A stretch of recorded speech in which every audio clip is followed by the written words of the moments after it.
You may see I'm not Eduardo, but I will speak on behalf of you. Let me introduce these paper and the ones in the previous session, present some of the results achieved so far in the research project Thomas More and Spain, Ideological and Textual Construction, funded by the Ministerio de Colombina y Competitividad. This project aims to analyze the relations between the English humanist, lawyer and politician Thomas More and the universal monarchy of the first Spanish Habsburgs, Charles I, Philip II, and so on, around the 16th and 17th centuries. When Thomas More was elected Chancellor of England, Charles V's imperial diplomacy saw him as a defender of Queen Catherine, the Emperor's aunt, against Henry VIII's challenge to the validity of their union. Eventually, the English king broke away from Rome, married again, and had More executed. Dozens of English Catholics fled to the Low Countries, and a second wave came after Elizabeth I's coronation in 1558.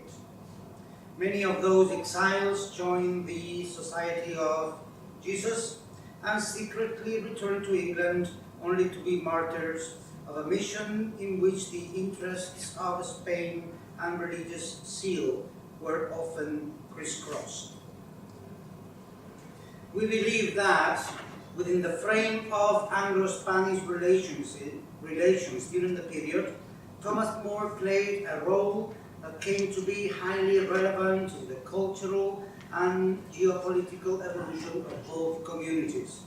For this purpose, our project is analyzing a wide corpus of historical and literary texts in order to fulfill the following targets: to clarify the image of the Spanish Empire and Spaniards that More contributed to build in Tudor England. In More's works, and in his personal relations with Catherine of Aragon, Charles V, or Juan Vives, the English humanist might be perceived as contradictory. On the one hand, More admires Spanish culture, its military supremacy, and its staunch defense of Catholicism, both against Lutherans and Turks.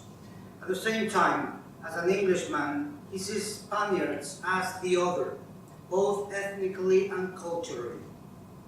The second target of the project is to analyze the impact that More's thought and life had in Spain, particularly after his death in 1535, not only as author and scholar, but also as an icon of religious and political resistance to Protestant England. The paper that I will present in the name of my colleague Eduardo fits within this second target. And the third one is to deepen into the genesis of Thomas More's idealization, a process that did not take place only in England or in Spain, but also in the Spanish Netherlands. It was there that the English Catholics took shelter during the 1540s and 1560s, and also there the two official biographies of More were composed by authors intimately associated to these circles. Around More's figure, a Catholic identity in the exile and against the Tudors' word was built. Now, properly dealing with the paper of Dr. Salas Romo, I have to say that I have not translated the entire work, but I'm going to present a kind of summary of the main issues that he has dealt with.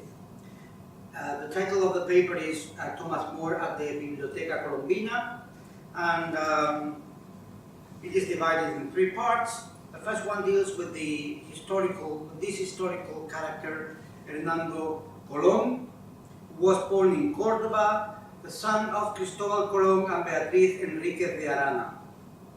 From an early age, he was appointed a page to the Spanish Crown Prince Don Juan, but after the latter's early death, he was transferred to the service of Queen Isabella.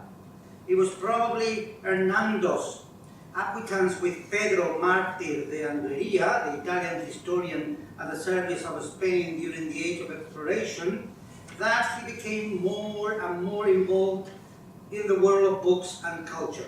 And listening to Luciano Garcia, before he falls asleep, listening to Luciano Garcia, he was making reference to Pedro Martir de Andrea as the author of the Décadas de Orbe Novo as one of the probable sources that Thomas More had dealt with before his Utopia. But that's an interesting point to take into account. You see, there is this lack of dialogue between us, even when we are working on the same project. We don't share all the materials we're dealing with. Especially on photos. Now you may force it. Hernando Colón is very well known as a book lover and collector, but he was indeed a multifaceted scholar who could be considered at the level of Italian humanists. He was a crew member on Colón's fourth voyage to the New World, an experience that fostered his love for sailing and cosmography. The Emperor Charles appointed him as one of the delegates at the Elvas Badajoz meetings between Portugal and Spain for the possession of the Moluccas Islands. His Geografía de España was left unfinished, but as a historian, he completed a biography of his father, the much controverted Historia del Almirante Don Cristóbal Colón. In any case, his dominant passion was collecting books. As he wrote in his last will, he often left the peninsula in order to get books in the international market, because, I quote, habrá infinitos libros de que nunca terná noticia, ni se pornan en la librería porque nunca se traen a estas partes, meaning Spain. And so he traveled to Antwerp, Lyon, Nuremberg, Rome, or Paris in search of new works to add to his library. His family name, Colón, granted him access to some of the most prominent scholars of his time. In 1517, Antonio de Nebrija gave him one of his works as a gift. Erasmus of Rotterdam himself welcomed him in Louvain and honored the Spaniard with a signed copy of his Anti-Barbarum Liber. The Biblioteca Colombina was mainly supported by Hernando Colón's wealth, but he also got funds and donations. In this sense, Charles I helped the librarian with a generous amount, as he was aware of the relevance that it would have for Seville and the entire nation, but above all, for the promotion of culture. Indeed, Hernando de Colón took special care and attention in the formation and organization of his library, the Biblioteca Colombina. Not only did he gather over 15,000 volumes, an exceptional amount for a private collection, but devised a quick and precise system to search in its catalog, one which is not too different from the ones we use nowadays, with topographic, alphabetical, and subject files. Something similar to modern-day abstracts or bibliographic headings were also present in his library. For this, he hired scholars coming from places such as Burgundy or Louvain. Thus, the materials preserved in his library may be divided in three groups to which I have already made reference: alphabetical files, topographic files, documentary files, and in his paper, Eduardo explains with profusion the specific features of each of these files, but I have been unable to translate all that into English. So let me move now to the second section, which deals specifically with the works by Thomas More that were preserved in the Biblioteca Colombina. The first title is the Optimo Republica Statute Nova Insula Utopia Liberus, which is the edition by Erasmus of Rotterdam, which is the edition published by Johann Froben in Basel in March 1518. From this volume, my colleague has pointed out that 2 pages are missing from 167 to 170, as contrasted with the December 1518 edition at the same place, which is exactly the same. As stated in the title, the volume contains 3 works: Utopia, plus the Epigrammata by Thomas More, and also the Epigrammata by Erasmus. In any case, this last work, the Epigrammata by Erasmus, is missing. The book was bought at Gond in 1520, and the volume contains 33 handwritten marginal notes to the text of Utopia. This is what I will eventually be dealing with. The second volume in the Biblioteca Colombina is the Epigrammata Clarissime Dissertissimi Viri Tomae Mori, which is a 1520 edition of Thomas More epigrams that was bought in Nuremberg in 1521. These 2 volumes were bought by Hernando de Colón himself. There are 2 more volumes included in the Biblioteca Colombina that were not bought by Colón himself because they were bought after his death. Number 3 is Tomae Mori Angli Viri Eruditionis Pariter, the complete Latin works of Thomas More, as published in Louvain in 1560. It is also there, and the translation of Jerónimo de Medinilla, to which Inmaculada was making reference before. Margarita More is in my mind all the time. The Spanish translation of the second book of the Utopia by Jerónimo de Medinilla y Porres, published in Córdoba, 1637, that is also in the Biblioteca Colombina. Okay, so this has been the second section. Let us proceed with the analysis of the marginalia, so to speak. This constitutes the third part of his presentation. Hernando Colón's marginalia to Utopia are no doubt the best way to gain some insight into his reception of Thomas More's work.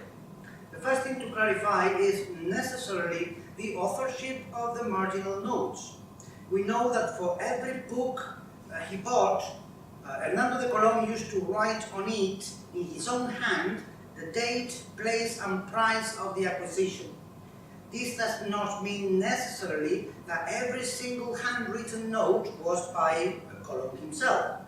The careful comparison or collation of the calligraphy in the note at the back of the book, which reads Unc Librum per Legi Bruxellis, I bought this book in Brussels,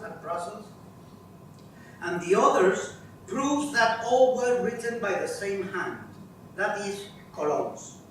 In this sense, the comment on the last page of the book, Este libro costó 42, is clearly by a different hand, as it is in Spanish and with a significantly different calligraphy. So most of the colaciones were by Hernando de Colón's hand in Latin, but this last brief text in Spanish stating the price of the book, 42, it doesn't specify the coin that he was dealing with. As to the content and meaning of these marginal notes, the first impression is that they seem to be quick annotations made by Colón as he read the work, simply clarifying the topic or issue that is being dealt with in the text. Some of them, indeed, might be said to have no real interest for the critical reader.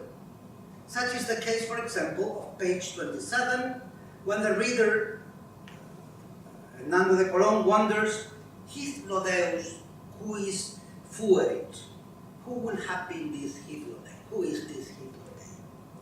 By the first reference, by the side of the first reference to Raphael Hitlodeus in the Utopia. Or on page 29, where he writes, Torrida zona arida, a torrid and deserted zone, when describing the sun-burned deserts below the equator. Another note reads, Insula fit ex continenti, page 71. The island came from the mainland. by Hythlodaeus' words stating that the island was not always an island. When the Portuguese sailor comments on the fastidiousness of hunting, Colón writes, "Venationem exprobant," utopians reject hunting, page 109. Finally, reference is made to the savage Zapolets, a nation from which utopians hire mercenaries. And we read, "Zapoletum populus bellicosus." The Zapolets are a warlike people, page 134. Nevertheless, most of Colón's marginalia stress essential aspects of the habits and governments of the utopians, maybe as a counterbalance posed by More to Western monarchies. At least this is what Fernando Savater pretends to be the case in his prologue to the Austral edition of Utopia, and I quote from the translation into English. Because the best justification of a political system that reigns in Utopia is the very accurate and unarmed requisition against the social order in force in England and in the Europe that More knew in his day, one based on the stupid idleness of the nobles and the lazy begging of the clerics, in the contempt of useful offices, from the arrogance of genealogical privileges, in the death penalty as punishment for robberies committed by those who have no choice but to steal or die of starvation, in the forced militarization of societies caused by the great genocide that war is. End of quote. Indeed, in the first book, Hernando Colón makes a call of attention on principum studia, the inclinations or preferences of princes, when Hythlodaeus denounces monarchs' interest in military matters and conquest rather than in peaceful endeavors or in the rightful government of a nation. Furthermore, he seems to warn against principum brava consilia, the ill advices given to princes whenever their counselors, the counselors of princes, follow the ideas of Crasso. I'm going to briefly read some of the texts of Utopia specifying these ideas that the counselors take from Crasso. That the prince cannot have treasure enough, since he must maintain his armies out of it. That the king, even though he would, can do nothing unjustly. That all property is in him, not excepting the very person of his subject, and that no man has any other property but that which the king, out of his goodness, thinks fit to leave him. And they think it is the prince's interest that there be as little of this left as may be, as if it were his advantage that his people should have neither riches nor liberty, since these things make them less easy and willing to submit to a cruel and unjust government. End of quote. Dealing with the issue of money, nobody has talked about money. Yes. More is explicit when he writes that the utopians have no use for money among themselves, but keep it as a provision against events which seldom happen, and concludes that it is the folly of men that has enhanced the value of gold and silver because of their scarcity. This is without doubt one of the aspects that most attracts the attention of Colón, as we may infer from his words on page 96, when he praises how, I will not read the Latin quotation, when he praises how wealth distributed admirably is restituted with effort. Hernando Colón is stating his trust in an ideal system in which work done for public service will grant the coverage of the different human needs. The Spaniard is also interested in that happiness that comes as a result of human will, and he writes, a happiness achieved by utopians in several things. Things such as the cultivation of certain practices and customs which are considered true pleasures, whether spiritual, through their contemplation of the truth, usually provided by their love of nature, this is the marginal note, or corporal, even if Colón clarifies that they are quite sober in love-making. Continentissimi ab actu velere.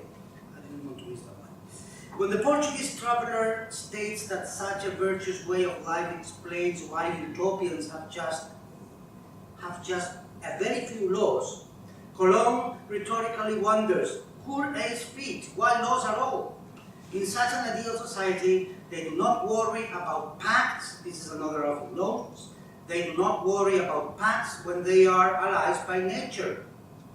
War, needless to say, is rejected by utopians, and as Hypnodeus states, there is nothing less glorious than the glory gained in war, something to which Colón adds at the right side, I would say rather redundantly.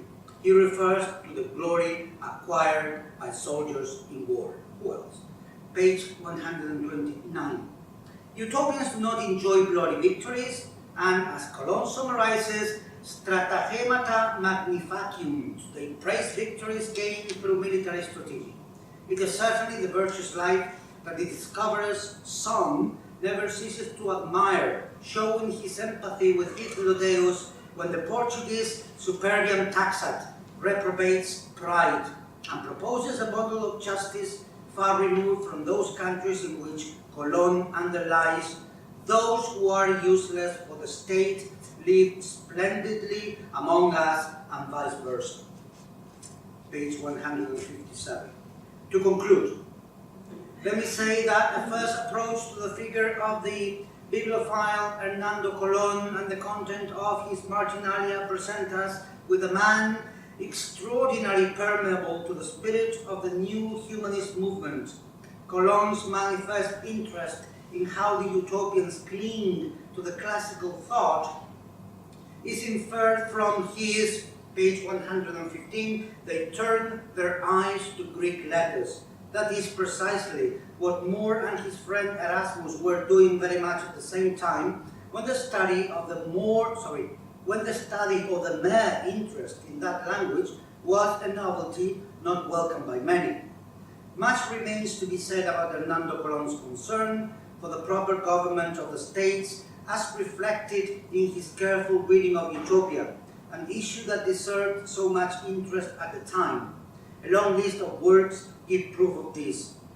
Glia Solani by Pietro Bembo, The Prince by Nicolas Machiavello, Institutio Principis by Erasmus, The Courtier by Castiglioni, and similarly in Spain, Los Diálogos sobre la Educación by Juan Luis Vives, and El Consejo y Consejeros del Príncipe de Fadrique Furió Ceriol. Thank you very much.